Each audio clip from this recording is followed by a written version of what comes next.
परीक्षित महाराज जी ने शुकदेव गोस्वामी पाद को पूछ रहे हैं, हे महात्मन, बलेः पदत्रयं भूमेः कस्मात् हरि ही अजाचतः। भगवान हरि जो कि 3 लोगों के अधिपति है, चतुर्दश ब्रह्मांड के कर्ता है, लक्ष्मी के पति, ऐसे प्रभु क्यों साधारण एक असुर राज बलि के सामने भीख मांगना पड़ा? क्यों भीख मांगा? भगवान भिक्षा मांगने के लिए स्वयं आए, 3 पैर भूमि मांगा और 3 पैर में सारी ले गए और बाद में महाराज बलि को भी बांध दिए। जिन्होंने सब कुछ दिया उनको बांधा क्यों ठाकुर जी ने? भिक्षा मांगने के लिए क्यों गए?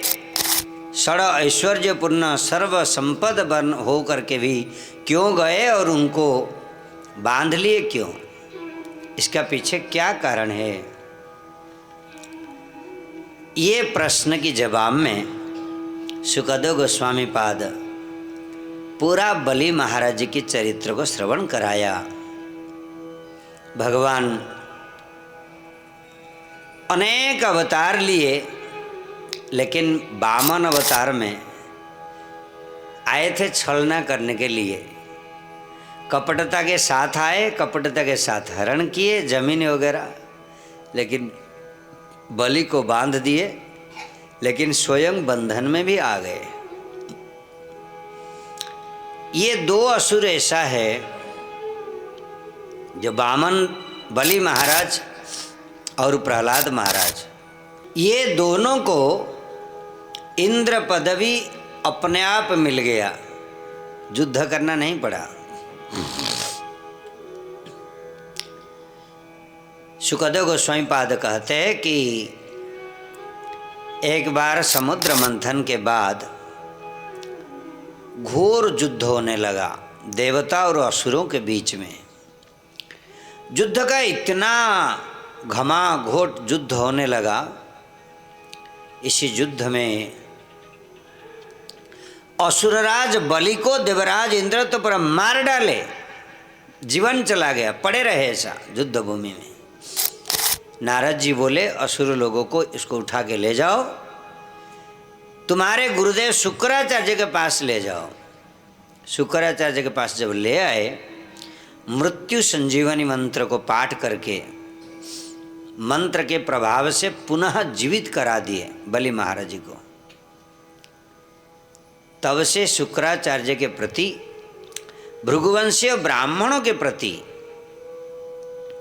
बलि महाराज जी का बड़ा कृतज्ञ रहने लगा। सारी रूप में सेवा करने लगे, चाहे तन से हो, धन से हो, मन से हो।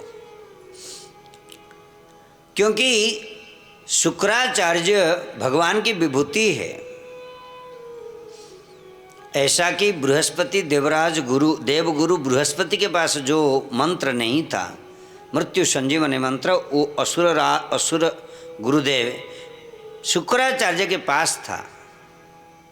इसलिए भगवान भगवत गीता में कहते कि कविनाम आसु अहम, विश्वनाम कवि, कि मैं कवियों में, विद्वानों में शुक्राचार्य हूँ। भगवान की विभूति है शुक्राचार्य, और थे भी भृगुवंश के। और जिस वंश के जो होते उनका बड़ा प्रभाव होता है। भृगुवंश के होने के कारण उन्होंने भृगुवंश, भृगु महामुनि की बड़ी महिमा है।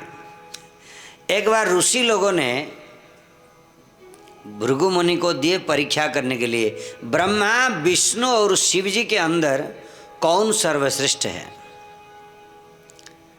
भृगु मुनि बोले ठीक है, परीक्षा करके आता हूँ। पहले तो चले गए, ब्रह्मा के पास गए। ब्रह्मा जी पिताजी है, बुरी सभा में दरबार में बैठे, और गए तो गए, प्रणाम नहीं किए, खड़े हो गए केवल। वो बेटा आया, खड़े हुआ तो ब्रह्मा जी का मन मलिन हो गया। क्या इतना कांड ज्ञान नहीं है, इतना थोड़ा जनरल नॉलेज नहीं है, पिताजी को प्रणाम करना। तो भृगु मुनि को समझ में आ गया ये सहनशीलता के परे नहीं है, तो वहाँ से चल पड़े। यहाँ मन में रिएक्ट किया तो असर आ गया और शिव जी के पास गए, शंकर जी के पास भृगु मुनि जो ही गए। भृगु मुनि के भाई है शंकर जी, भृगु मुनि छोटे भाई है, शंकर जी बड़े हैं। ब्रह्मा जी के दोनों बेटे हैं। शंकर जी जब जा करके शंकर जी के पास पहुंचे तो दूर से पार्वती देवी ने देखा तो शंकर जी को बोले महामुनि भृगु आ रहे हैं। शंकर जी तो दौड़ दौड़ करके आए भृगु जी को आलिंगन करने के लिए। भृगु मुनि तो बोले स्नान किया? कहाँ स्मशान में रहते, भस्म विलोपन करते हैं, सर्प की माला, मुंडों की माला, व्याघ्र चमड़ा परिधान करके मैं ब्राह्मण हूँ, मेरा पास आ जाते हो, दूर रहो। तो शंकर जी तो बड़ा क्रोध आया, उठाए त्रिशूल मारने के लिए। पार्वती देवी तो रोक दिए। अगला दिन है तो पेपर में निकलता भृगु जी गए भाई के त्रिशूल में। तब भृगु मुनि के द्वारा इतना तो सिद्ध हो गया कि शंकर जी भी यहाँ मन के द्वारा परीक्षा किए थे, वहाँ वचन के द्वारा परीक्षा किए, वो भी फेल हो गए, सहन नहीं कर पाए अपमान को।